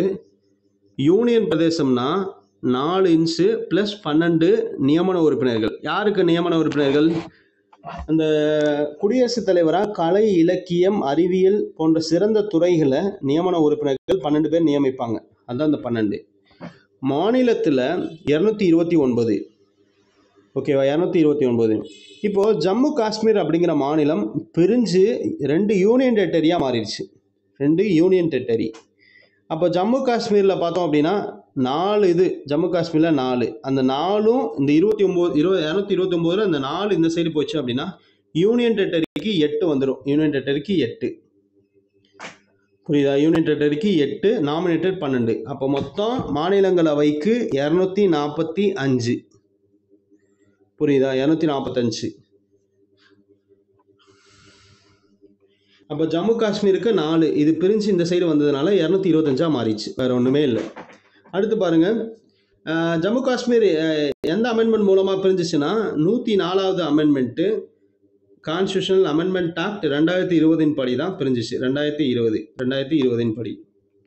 அடுத்து நெக்ஸ்ட் இந்த நாமினேட்டட் மெம்பர் பற்றி ஒரு சில பாயிண்ட்ஸ் பார்க்கலாம். நாமினேட்டட் மெம்பர்ஸ் நியமன உறுப்பினர்கள். குடியரசுத் தலைவர் நியமன உறுப்பினர்கள் 12 பேரை வந்து நியமிக்கிறாங்க. இந்த 12 பேர் இதில் சிறந்த துறை, அதாவது சிறந்த துறை கலை, இலக்கியம், அறிவியல், அதாவது art, literature, science, social service, இதில் சிறந்த துறையில் சமூக சேவையில் சிறந்தவங்களை நியமிக்கிறாங்க. இந்த அமெரிக்க செனட்டில் நியமன உறுப்பினர்கள்லாம் இல்லை அப்படின்னு நம்ம ஸ்கூல் புக்லேயே கொடுத்துருக்காங்க. ஓகே, அப்போ நியமன உறுப்பினர்கள் நியமன உறுப்பினர்கள்லாம் 12 பேரை குடியரசுத் தலைவர் நியமிக்கிறார். அடுத்து நெக்ஸ்ட்டு 81 ஆர்டிகல் 81 என்ன சொல்கிறாங்கன்னா, composition of council of state பற்றி சொல்கிறாங்க. Composition of council of state. Council of ஸ்டேட்னா மக்களவையோட காம்போசிஷன். மக்களவையோட மேக்ஸிமம் ஸ்ட்ரென்த் என்னன்னா 552. முன்பு எவ்வளோ இருந்துச்சுன்னா மேக்ஸிமம் எவ்வளோ இருக்கலாம்னா, ஒரு மாநிலத்தில் மேக்ஸிமம் எவ்வளோ இருக்கலாம்னா 530 இருக்கலாம். ஒரு யூனியன் டெரிட்டரியில் 520 இருக்கலாம். நாமினேட்டட் 2 இருக்கலாம்னு சொல்கிறாங்க. நாமினேட்டட்னா ஆர்டிக்கல் 331 படி 2 ஆங்கிலோ இந்தியரை நியமிக்கலாம். Anglo Indian article 331. ஓகேவா. 104வது அமெண்ட்மெண்ட்டு, அதான் அரசியலமைப்பு திருத்த சட்டம் 104வது அமெண்ட்மெண்ட்டு 2020 படி முன்னாடி ஒரு மாநிலத்தில் மேக்ஸிமம் எவ்வளோ இருந்துச்சுன்னா 530 ஸ்டேட்டில் இருந்துச்சு. யூனியன் டெரிட்டரியில் மக்கள் தொகை கம்மியாக இருக்காங்க, மேக்ஸிமம் 20 இருக்கலாம். ஆனால் இருந்தது வந்து 13 மட்டும்தான். 2 நாமினேட்டட். இந்த 104வது அமெண்ட்மெண்ட் வந்ததுக்கப்புறம் ஜம்மு காஷ்மீர் அப்படிங்கிற மாநிலம் உடைஞ்சு யூனியன் டெரிட்டரியா மாறிச்சு. ஜம்மு காஷ்மீரில் 5, லடாக்குக்கு 1 மக்களவை தொகுதி. அப்போ மொத்தம் 5 + 1 6 அப்படியே இந்த சைடு வந்துருச்சு. அப்போ 13 + 6 எவ்வளோ இருக்கும்? 13 + 6 19 மாறிச்சா? இங்கே ஆல்ரெடி 530 இருந்துச்சு. இதில் -6 போச்சுன்னா 524 தான் இருக்கும். இப்போ மாநிலத்தில் மக்களவை தொகுதி, மாநிலம்னா 524, யூனியன் பிரதேசம்னா மக்களவை தொகுதி மொத்தம் 19. நாமினேட்டட் கிடையாது. 104வது அமெண்ட்மெண்ட் மூலமாக ஆங்கிலோ இந்தியர் அமெண்ட்மெண்ட் மூலமாக 2020 வரைக்கும் தான் ஆங்கிலோ இந்தியன் நியமிக்கலாம். அதுக்கு மேலே ஆங்கிலோ இந்தியன் நீக்கிட்டாங்க. இப்போதைக்கு ஆங்கிலோ இந்தியன் அப்பாயின்மெண்ட் கிடையாது. புரியுதா? அப்போது தற்போது மக்களவை தொகுதியோட மொத்த உறுப்பினர்கள் 524 + 19. ஓகேவா? 524 + 19 இதை ஆட் பண்ணீங்க அப்படின்னா 543 தான் தற்போது இருக்காங்க. 543. ஓகேவா? 2 ஆங்கில இந்தியர் கிடையாது. மேக்ஸிமம் 550 வரைக்கும் இருக்கலாம். ஆனால் இப்போ 543 தான் இருக்காங்க 104வது அமெண்ட்மெண்ட்டுக்கு அப்புறம். 524 வந்து மாநிலத்திலேருந்து தேர்ந்தெடுக்கிறாங்க. 19 வந்து யூனியன் பிரதேசத்திலேருந்து தேர்ந்தெடுக்கிறாங்க. யூனியன் பிரதேசம். அடுத்து பாருங்கள், இந்த மக்களவைக்கும் மாநிலங்களவைக்கும் எவ்வளோ தொகுதி அப்படிங்கிறத நான் இங்கே ஒரு பிக்சர் கொடுத்துருக்கேன். அந்த பிக்சர் பார்த்துட்டிங்கன்னா ஈஸியாக இருக்கும். மக்களவையும் மாநிலங்களவைக்கும் எவ்வளோ தொகுதி இருக்குது அப்படிங்கிறது. இங்கே பாருங்கள், லோக்சபாவுக்கு அதிக தொகுதி எங்கே இருக்குன்னா, இந்த உத்தரப்பிரதேசத்தில் லோக்சபாவுக்கு 80 தொகுதி. அப்புறம் 42, ஓகே, 48 மகாராஷ்டிரா, 42 வெஸ்ட் பெங்கால். நமக்கு தமிழ்நாட்டில் எவ்வளோ இருக்குன்னு பாருங்கள். தமிழ்நாட்டில் மக்களவை தொகுதி 39. தமிழ்நாட்டில் மக்களவை தொகுதி 39. இந்த இங்கே இருக்குது பாருங்கள், மக்களவை தொகுதி 39. சிக்கிம்க்கு 1, ஓகேவா? லடாக்குக்கு 1, தாதா நாகர் ஹாவேலிக்கு 2 சேர்த்து, டெல்லிக்கு 7, 5, ஜம்மு காஷ்மீருக்கு 5, தாத்ரா நாகர் ஹாவேலிக்கு 2, லடாக்குக்கு 1, அந்தமான் நிகோபருக்கு 1, லட்சத்தீவுக்கு 1, புதுச்சேரிக்கு 1, சண்டிகருக்கு 1. இதெல்லாம் கூட்டினா மொத்தம் 19 வந்துச்சு. ஓகேவா? இதெல்லாம் யூனியன் டெரிட்டரி. அப்போது தற்போது மக்களவை தொகுதி மொத்தம் எத்தனை இருக்குன்னா 543 தான் இருக்குது கரண்ட்லி லோக்சபா சீட்ஸ். அதிகம் யாருக்கு இருக்குன்னா உத்தரப்பிரதேசம் அதிகம், அடுத்து மகாராஷ்டிரா, உத்தரப்பிரதேசம், மகாராஷ்டிரா, அடுத்து வெஸ்ட் பெங்கால். ஓகேவா?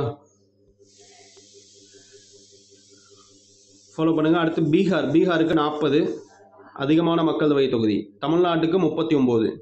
அடுத்து கீழே மாநிலங்களவை தொகுதி பாருங்கள், உத்தரப்பிரதேசத்துக்கு 31, தமிழ்நாட்டுக்கு மகாராஷ்டிராவுக்கு 19, தமிழ்நாட்டுக்கு 18 தான். 18, வெஸ்ட் பெங்காலுக்கு 16 மாநிலங்களவை தொகுதி, பீகாருக்கு 16. கம்மியாக யாருக்குன்னா கோவா, டெல்லி, ஹரியானா இதெல்லாம் கம்மியாக இருக்குது. ஓகே, மேகாலயா, நாகாலாந்து இதெல்லாமே ஒன்று தான். அருணாச்சல் பிரதேஷ் இதுக்கெல்லாம் ஒன்று தான் மாநிலங்களவை தொகுதி. ஓகேவா? செக் பண்ணிக்கோங்க. நெக்ஸ்ட் என்ன பார்க்க போகிறோம்னா ஆர்டிக்கல் அந்த பேலன்ஸ் அப்படியே பார்த்துட்டு வந்துடலாம்.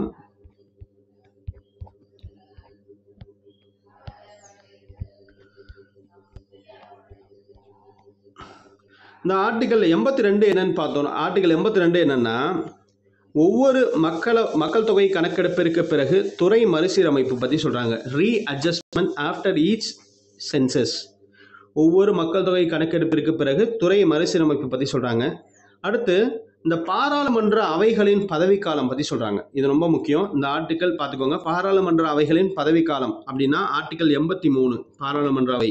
இப்போ ராஜ்யசபா எடுத்துட்டிங்கன்னா, ராஜ்யசபா வந்து நிரந்தர அவைங்க, இதை கலைக்க முடியாது. இது வந்து ஒரு continuing chamber, continuing permanent body, not subject to dissolution. Okay, நாடாளுமன்ற அவையை கலைக்க முடியாது. ஆனால் அந்த உறுப்பினர் வந்து ஒவ்வொரு 2 ஆண்டுகளுக்கு ஒருக்கா 3இல் 1 பங்கு உறுப்பினர் வந்து ஓய்வு பெறுவாங்க. 3இல் 1 பங்கு உறுப்பினர். ஓகேவா? இவங்க வந்து மீண்டும் தேர்ந்தெடுக்கக்கூடிய தகுதியுடையவர்கள். ஓகேவா? அதாவது இந்த கான்ஸ்டியூஷன், நம்மளோட அரசியலமைப்பு வந்து not fixed the term of office of the members சொல்கிறாங்க. நமது அரசியலமைப்பில் ராஜ்யசபா உறுப்பினர்களின் பதவிக்காலம் குறிப்பிடப்படவில்லை. ஆனால் மக்கள் பிரதிநிதித்துவ சட்டம்னு ஒரு சட்டம் இருக்குது. அதில் தான் 6 ஆண்டுன்னு சொல்லியிருக்காங்க. மக்கள் பிரதிநிதித்துவ சட்டம் 1951 ரெப்ரசன்டேஷன் ஆஃப் பீப்புள் ஆக்ட் 1951 படி தான் ராஜ்யசபா உறுப்பினரோட பதவிக்காலம் 6 ஆண்டுகள். ஆனால் ராஜ்யசபா வந்து கலைக்க முடியாது.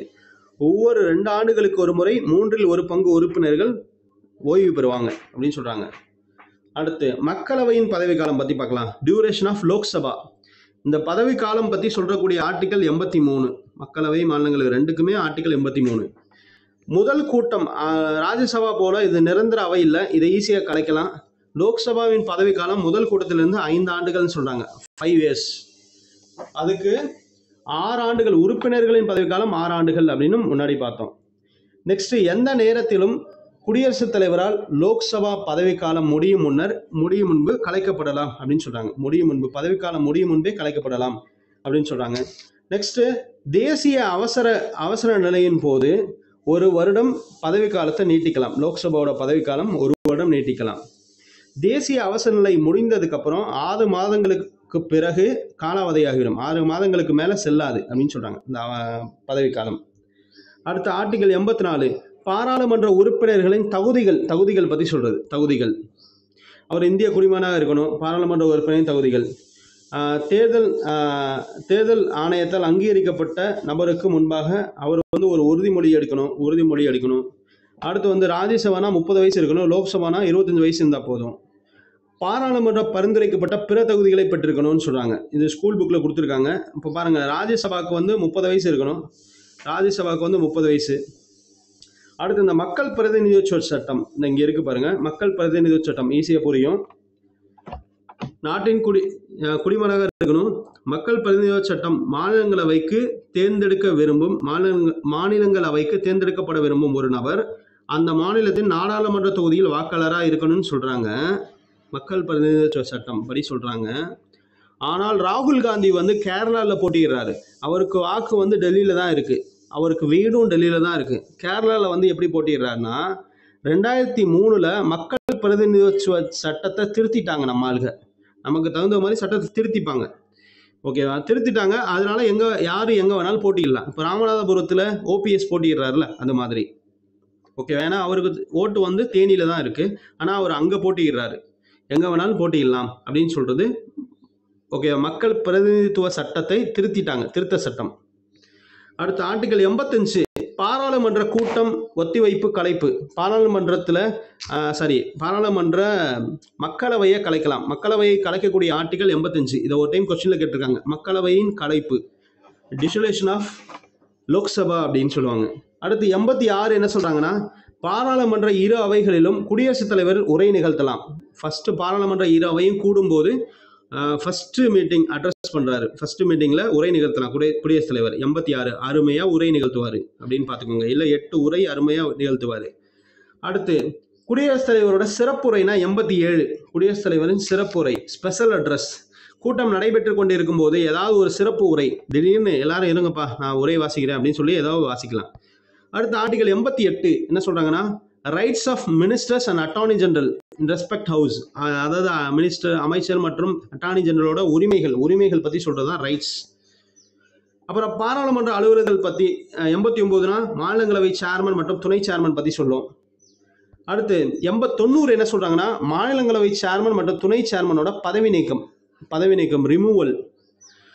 அடுத்து 91 என்ன சொல்றாங்கன்னா, துணை சேர்மன் மாநிலங்களவை சேர்மனாக செயல்படுவார். ஏன்னா சேர்மன் இல்லாத போது துணை சேர்மன், டெப்டி சேர்மன் தான் அங்க மாநிலங்களவை சேர்மனாக செயல்படுவார். அடுத்து 93 அதை அப்படியே சொல்றாங்க. 92 கூட ஒரு டைம் பார்த்துடலாம். சேர்மன், டெப்டி சேர்மன் இவங்கெல்லாம் தன்னை ரிமூவ் பண்றதுக்காக ஒரு தீர்மானம் கொண்டு வந்தாங்கன்னா அதுல இவங்க ப்ரெசைட் பண்ணணும், தலைமை தாங்கணும், ஓட்டு போடணும் அப்படிங்கிற அவசியம் கிடையாதுன்னு சொல்றாங்க.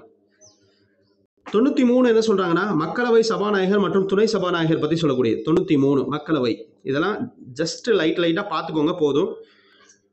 ஏன்னா இதுல அதிகமாக கொஸ்டின் கேட்க மாட்டாங்க. ஆர்டிகல் 94 என்னன்னா, மக்களவை சபாநாயகர் மற்றும் துணை சபாநாயகரின் பதவி நீக்கம் ரிமூவல். அடுத்து மக்களவை துணை சபாநாயகராக செயல்படு. அடுத்து 96, முன்னாடி 92 பார்த்தோம்னா அதே மாதிரிதான். ஸ்பீக்கர், டெப்டி ஸ்பீக்கரை ரிமூவ் பண்றதுக்காக ஒரு தீர்மானம் கொண்டு வந்தா அவங்க தலைமை தாங்கணுங்கிற அவசியம் கிடையாது. ப்ரெசைட் ஓவர் த ரெசல்யூஷன், அதுக்கு தலைமை தாங்கணும் அப்படின்னு கிடையாது. ஓகேவா? அடுத்து நெக்ஸ்ட் இந்த கண்டக்ட் ஆஃப் பிசினஸ் செக்ரட்டேரியட் பாராளுமன்ற அலுவலகம் 98. அப்புறம் ஆர்டிகல் 100 வந்து ரொம்ப முக்கியங்க. ஆர்டிகல் 100னா என்ன சொல்றாங்கன்னா, பாராளுமன்ற உறுப்பினர்களின் வாக்கெடுப்பு. இதுல காஸ்டிங் ஓட்டுன்னு ஒன்று இருக்கு. தமிழ்ல முடிவு வாக்கு. நான் கீழே ஸ்கிரீன்ஷாட் வச்சிருக்கேன். முடிவு வாக்கு. முடிவு வாக்குன்னா என்னன்னா, இங்கிலீஷ்ல காஸ்டிங் ஓட்டுன்னு சொல்லுவாங்க. ஓட்டெடுப்பு. இந்த ஆர்டிகல் 100ங்கிறது முக்கியம். முடிவு வாக்குன்னா என்னன்னா, ராஜ்யசபால 2 அதாவது எதிர்த்தரப்பு அந்த மசோதாவை அறிமுகப்படுத்துறவங்க 2 பேர்த்துக்கும் வாக்கெடுப்பு வந்து சமமாக இருந்துச்சுன்னா, வைஸ் பிரசிடென்ட்னா ராஜ்யசபாவோட சேர்மன். அந்த ராஜ்யசபாவோட சேர்மன் வந்து தனது வாக்கை செலுத்தி, யாருக்கு வேணாலும் செலுத்தி அதை வந்து ரிசல்ட் கொண்டு வரலாம். 2 பேரும் இப்போ 50, இவங்களுக்கு 50 ஓட்டு, எதிர்த்தரப்பு 50 ஓட்டு இருக்குன்னா, ராஜ்யசபா சேர்மன் வந்து ஓட்டு போட்டு அதுக்கு அந்த சிக்கலுக்கு முடிவு கொண்டு வரலாம். அதுக்கு பேர் தான் முடிவு வாக்குன்னு பேர். முடிவு வாக்கு, காஸ்டிங் ஓட்டு. ஓகேவா? அப்போ காஸ்டிங் ஓட்டுனா ஆர்டிகல் 100 பற்றி சொல்கிறாங்க. அடுத்து மற்றதெல்லாம் சும்மா லைட்டாக பார்த்துங்க. டிஸ்குவாலிஃபிகேஷன் ஆஃப் மெம்பர்ஸ், அதாவது வேக்கன்சி, காலியிடம். அப்புறம் பாராளுமன்ற உறுப்பினர்களின் தகுதியின்மை. அப்புறம் பாராளுமன்ற உறுப்பினர்களின் தகுதியின்மையின் முடிவு, அந்த டெசிஷன் சொல்கிறாங்க. ஓகே, இதெல்லாம் ஜஸ்ட் முக்கியமானது இல்லை, சும்மா லைட்டாக பார்த்துக்கோங்க போதும். அடுத்து சேலரி, அலவன்ஸு, அதெல்லாம் சொல்கிறாங்க. அடுத்து 107 வந்து மசோதாவிற்கு அறிமுகம் தருவது. 107னா மசோதா அறிமுகம் பண்ணுறது. அடுத்து 108 ரொம்ப முக்கியம். 108 முக்கியங்க. அதை பற்றி நான் டீட்டெயிலாக நோட்ஸ் கொடுத்துருக்கேன் பாருங்க. கூட்டம், ஜாயின்ட் செட்டிங் பற்றி சொல்கிறாங்க. இரு அவை கூட்டம். இந்த கூட்டத்தை எப்போ சார் நடக்கும்னா, ஒரு மசோதா நிறைவேறுவதில் இரு அவைகளுக்கும் முட்டுக்கட்டை போடும்போது, the resolve a deadlock between 2 houses. அந்த முட்டுக்கட்டை எப்போ வரும்? ஒரு 3 கண்டிஷனில் வரும். என்னென்ன, எப்பப்போ 3 கண்டிஷனில் வரும் பாருங்களேன். ஒரு அவையில் மசோதா நிறைவேறி மற்றொரு அவையில் நிராகரிக்கும் போது வரும். அடுத்து, ஒரு மசோதாவை திருத்திய பின்பும் இரு அவையும் நிராகரிக்கும் போதும் வரும். அமெண்ட்மெண்ட் பண்ணதுக்கு அப்புறமும் 2 அவையும் ரிஜெக்ட் பண்ணாங்கன்னா இந்த கூட்டம் வரும். அடுத்து, ஒரு மசோதாவிற்கு 6 மாதங்களுக்கு மேல் கிடப்பில் போடும்போது, 6 மாதங்களுக்கு மேல் கிடப்பில் போட்டிருந்தோம்னா கூட்டம் வரும். ஓகே, கூட்டம் இந்த 3 கண்டிஷன்ல வருங்க. Joint sitting. இந்த கூட்டம் எதற்கெல்லாம் பொருந்தும்? எந்த மசோதாக்கு பொருந்தும்னா, சாதாரண நிதி மசோதாவிற்கு மட்டும் பொருந்தும். ஆர்டினரி பில், ஃபினான்சியல் பில்லுக்கு மட்டும் தான் பொருந்தும். மணி பில்லுக்கு பொருந்தாது. ஓகேவா? Not to money bill. Money பில்லுனா பண மசோதா. கான்ஸ்டியூஷனல் அமெண்ட்மெண்ட் பில்லு, அரசியலமைப்பு மசோதாவுக்கும் பொருந்தாது. மணி பில்லுக்கும் பொருந்தாது, அரசியலமைப்பு மசோதாவுக்கும் பொருந்தாது. ஓகேவா? மணி பில்லுனா லோக்சபா தான் ஓவர் ரைட் எடுத்துக்கும். லோக்சபா சொல்றது தான் செல்லும். இந்த கூட்டத்திற்கு தலைமை தாங்குவது யாரு? Lok Sabha speaker of Lok Sabha preside over the joint sitting. இந்த கூட்டத்திற்கு தலைமை தாங்குவது மக்களவை சபாநாயகர் தான் தலைமை தாங்குவார். கூட்டத்தை கூட்டுறது யாரு அப்படின்னா பிரசிடென்ட், குடியரசுத் தலைவர், பிரசிடென்ட். ஓகேவா? கூட்டம்னா இப்போ நம்ம ஆம்புலன்ஸுக்கு ஃபோன் அடிச்சா 108 மாதிரி அலறிக்கிட்டு வரும்ல, அதுதான் கூட்டம். ஈஸியாக வச்சுக்கலாம். கூட்டம்னா 108 ஆர்டிகல். 108க்கு ஃபோன் பண்ணால் அலறிக்கிட்டு வரும். அதான் கூட்டம்னு ஞாபகம் வச்சுக்கோங்க. இது வரைக்கும் இந்தியாவில் எத்தனை டைம் கூட்டம் நடந்திருக்கு அப்படின்னா 3 டைம் நடந்திருக்கு. வரதட்சணை தடை மசோதா, அப்புறம் வங்கி சேவை ஆணையம் ரத்து மசோதா, அப்புறம் ப்ரிவென்ஷன் ஆஃப் டெரரிசம் பில்லு, பயங்கரவாத தடுப்பு சட்டம். இது வரைக்கும் 3 டைம் கூட்டம் வந்திருக்குங்க இந்தியாவில். அடுத்து, இந்த பண மசோதாவில் சிறப்பு செயல்முறைகள். பண மசோதாவை வந்து நாடாளுமன்றத்தில், மக்களவையில் மட்டும்தான் அறிமுகப்படுத்தணும்.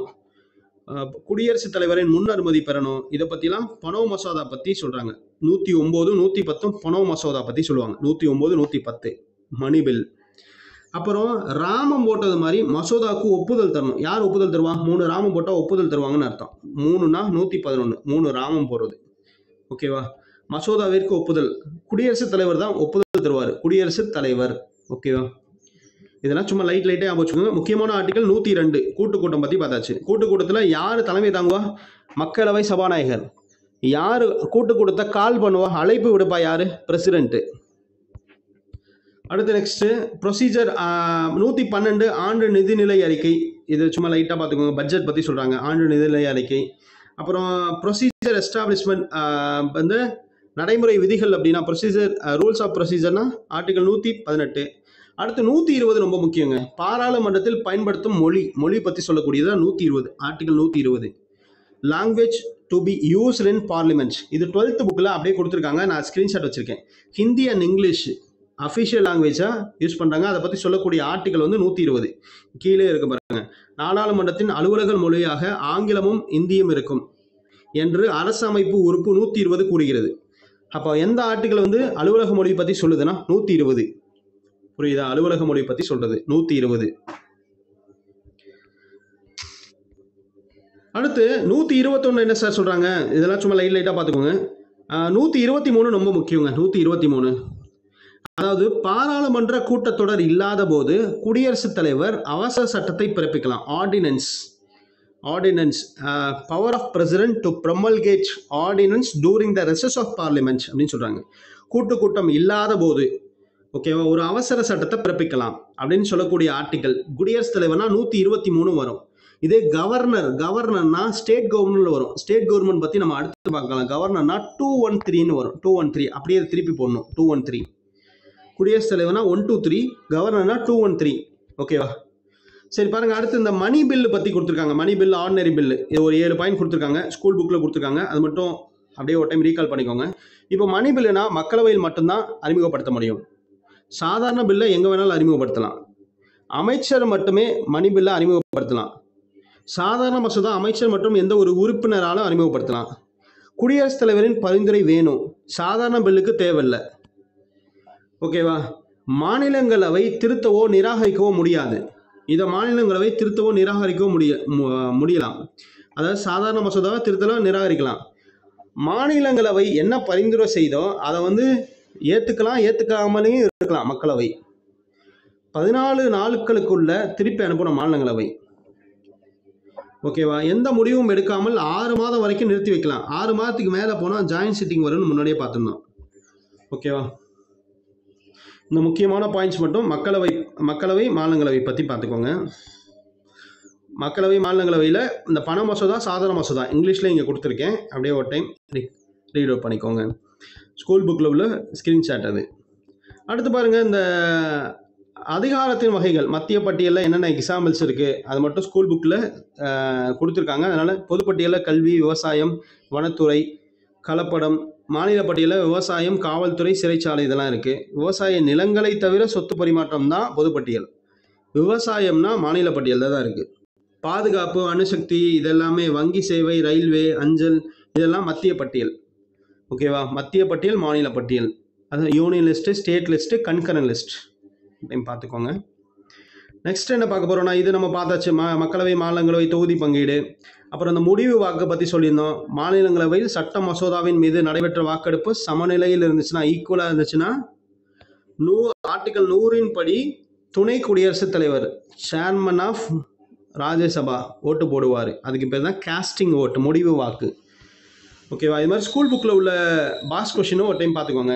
முன்னாடியே சொல்லியிருக்கோம், குடியரசுத் தலைவர் மற்றும் துணை குடியரசுத் தலைவர் 2 பேருமே ஒரே சமயத்தில் இல்லைன்னா உச்சநீதிமன்ற தலைமை நீதிபதி குடியரசுத் தலைவராக இருப்பார். 1969 ஹிதயதுல்லா அப்படிங்கிற ஹிதயதுல்லா தான் பிரசிடெண்டாக இருந்தார். ஓகேவா? அடுத்து பாருங்க, இதை அப்படியே கொடுத்துருக்கேன். அடுத்து நிதி மசோதாவினை திருத்தம் செய்யவோ அல்லது நிராகரிக்கவோ மாநிலங்களவைக்கு அதிகாரம் இல்லை. மக்களவையில் மட்டுமே திருத்தலாம், என்ன வேணாலும் பண்ணலாம். மாநிலங்களவை எத்தனை நாட்களுக்குள்ள திருப்பி பண்ணணும்? 14 நாட்களுக்குள்ள ஒப்புதல் அளிக்கணும். ஒப்புதல் அளிக்கலைன்னா மாநிலங்களவையை கணக்கில் எடுத்துக்க மாட்டாங்க. நெக்ஸ்ட்டு இந்த மணி பில் பற்றி சொல்லியிருக்காங்க. அந்த பார்லிமெண்ட் கூட்டம் எப்போல்லாம் நடக்கும்? பார்லிமெண்ட் கூட்டம் பிப்ரவரி, பட்ஜெட்னா பிப்ரவரி முதல் மே வரைக்கும் நடக்கும் பட்ஜெட்னா.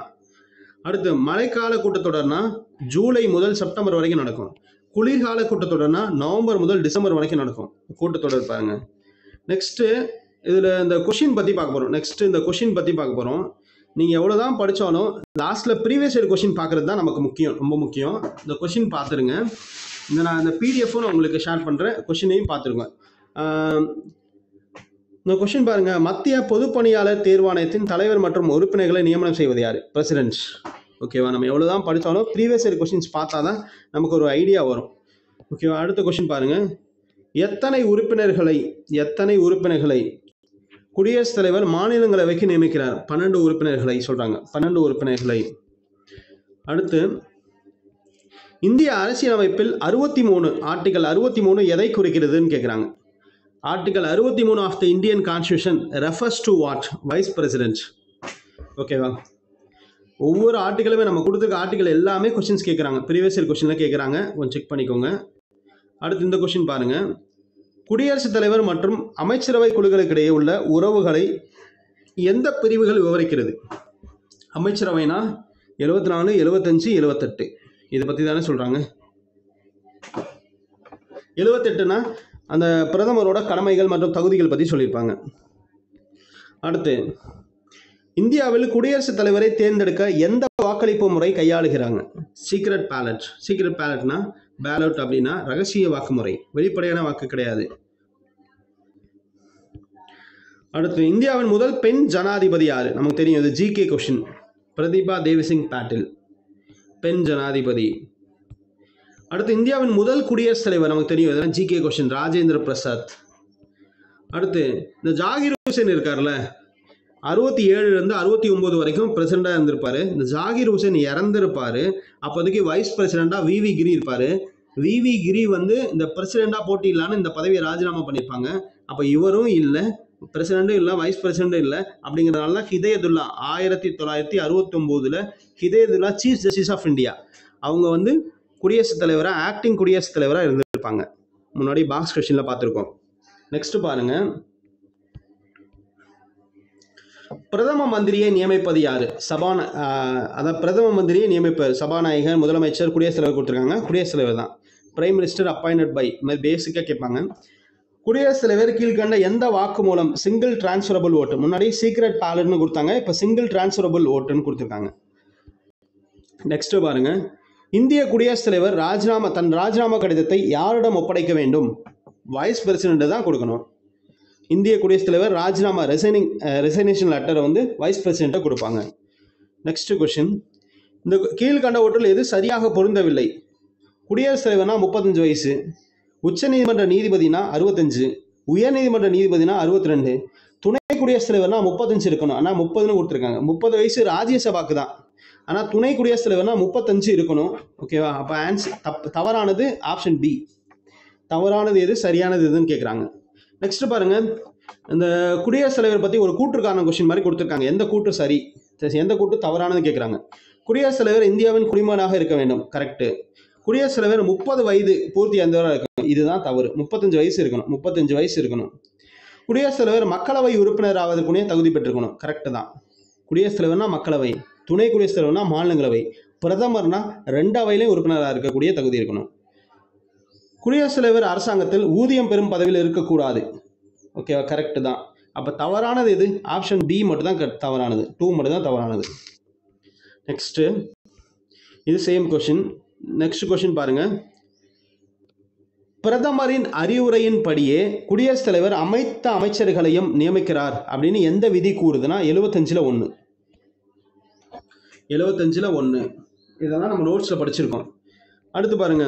அப்படியே குடியரசுத் தலைவர், துணை குடியரசுத் தலைவர், குடியரசு துணைத் தலைவர் பதவி பற்றி எந்த அரசியலமைப்பு சட்டப்பிரிவு கூறுகிறது? அரசியலமைப்பு சட்டப்பிரிவுனா 63 தான் கூறுகிறது குடியரசு துணைத் தலைவர் பற்றி. அடுத்து, ஜனாதிபதி தேர்ந்தெடுக்கும் அமைப்பு. யாருங்க ஜனாதிபதியை தேர்ந்தெடுக்கிறாங்க? வாக்காளர் குழுமம். அந்த வாக்காளர் குழுமத்தில் யார் யார் இருப்பாங்க பார்த்துக்கோங்க. வாக்காளர் குழுமம். நியமன உறுப்பினர்கள் வரமாட்டாங்க ஜனாதிபதினா.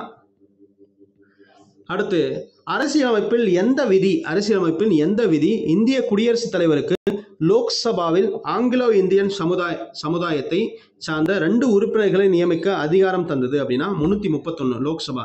இப்போ 2020 வரைக்கும் தான் சொல்லியிருந்தாங்க, 2020 வரைக்கும்.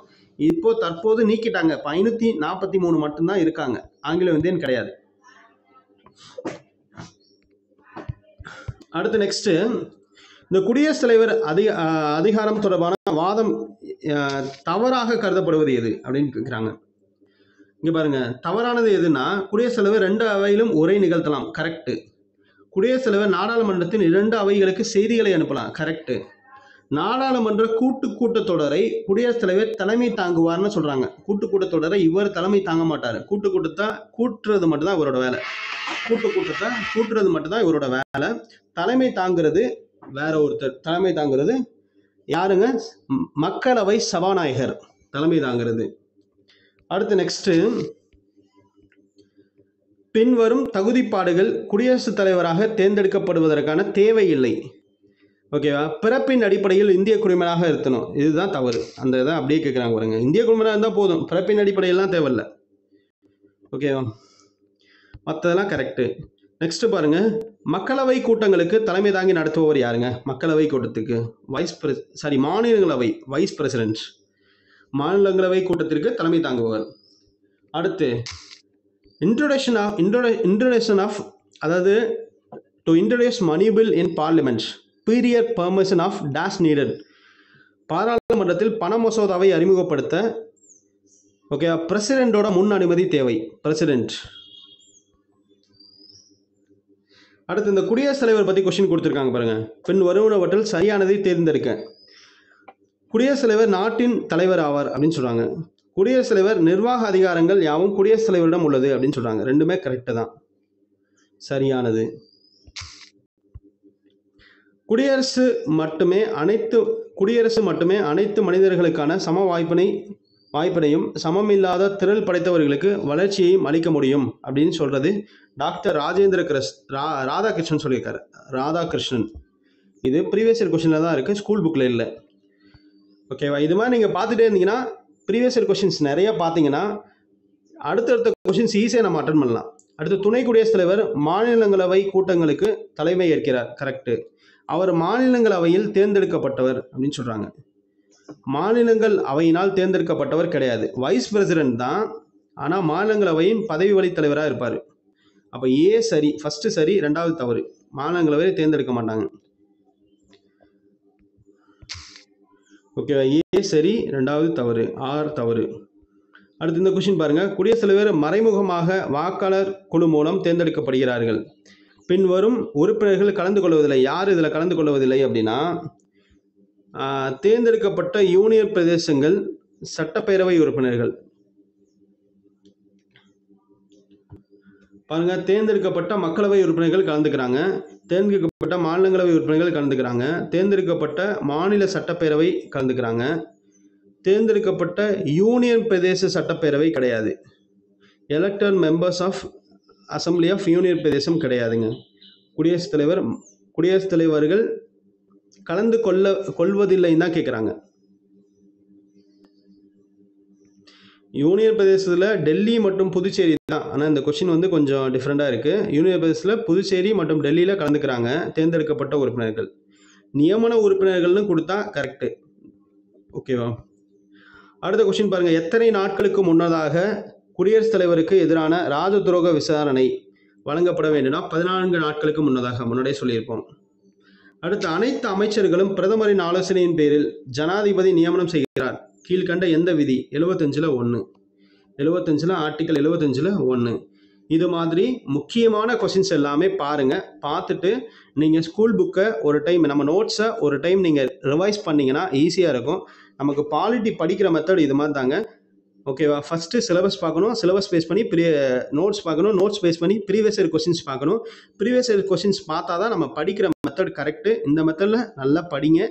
ஓகேவா? அடுத்தடுத்த டாபிக் நம்ம இதே மாதிரி கவர் பண்ணுவோம். நீங்கள் பார்க்காத டாபிக் வந்து நான் ஆல்ரெடி நிறைய டாபிக்ஸ் கொடுத்துருக்கேன். அது வந்து நான் பிளேலிஸ்ட்டில் டிஸ்கிரிப்ஷனில் லிங்க் கொடுக்குறேன், பாருங்கள். தேங்க்யூ.